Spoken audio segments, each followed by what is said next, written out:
एक बार की बात है, बारबी नाम की एक लड़की एक जादुई जंगल के पास रहती थी। एक दिन उसने जंगल की सैर करने का फैसला किया। जंगल में चमकदार नदियाँ और जादुई जीव थे, लेकिन बारबी कभी अंदर तक नहीं गई थी।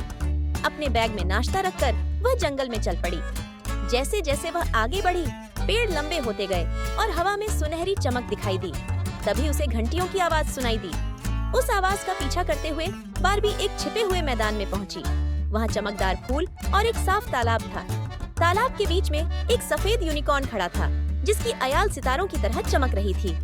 यूनिकॉर्न ने बारबी से कहा, नमस्ते बारबी, मेरा नाम स्टारला है, मैं तुम्हारा इंतजार कर रही थी। बारबी हैरान हो गई। तुम बोल सकती हो और तुम मेरा नाम जानती हो? स्टारला ने कहा, मैं सदियों से इस जंगल की रक्षा कर रही हूँ, लेकिन अब यह खतरे में है। एक बुरा जादूगर इस जंगल को नष्ट करना चाहता है। मुझे तुम्हारी मदद चाहिए। बारबी ने कहा, मैं तुम्हारी मदद करूंगी।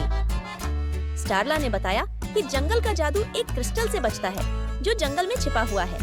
अगर जादूगर को वह मिल गया तो जंगल मुरझा जाएगा। स्टारला के सींग में क्रिस्टल को बचाने की शक्ति थी, लेकिन उसे बारबी की बहादुरी की जरूरत थी। दोनों ने मिलकर यात्रा शुरू की। वे घुमावदार रास्तों से गुजरे, नदियों को पार किया और शरारती परियों से मिले, लेकिन वे अपने मिशन पर ध्यान देते रहे। जब वे क्रिस्टल के पास पहुँचे तो जादूगर वहाँ खड़ा था। उसने कहा, तुम बहुत देर कर चुकी हो, क्रिस्टल अब मेरा होगा। बारबी को याद आया कि जादूगर को हंसी सहन नहीं होती। उसने स्टारला को अपनी योजना बताई और दोनों ने मजेदार चुटकुले सुनाने शुरू किए। जादूगर ने अपने कान बंद कर लिए और पीछे हटते हुए जादुई फूलों में गिर गया। जादूगर के हार जाने के बाद बारबी और स्टारला ने क्रिस्टल को वापस उसकी जगह पर रख दिया। जंगल फिर से चमकने लगा। स्टारला ने बारबी को एक चमकदार पेंडेंट दिया। यह तुम्हें हमारी दोस्ती की याद दिलाएगा, स्टारला ने कहा। बारबी ने स्टारला को गले लगाया और वादा किया कि वह जल्द ही वापस आएगी। घर लौटते हुए उसे पता था कि यह सिर्फ शुरुआत थी।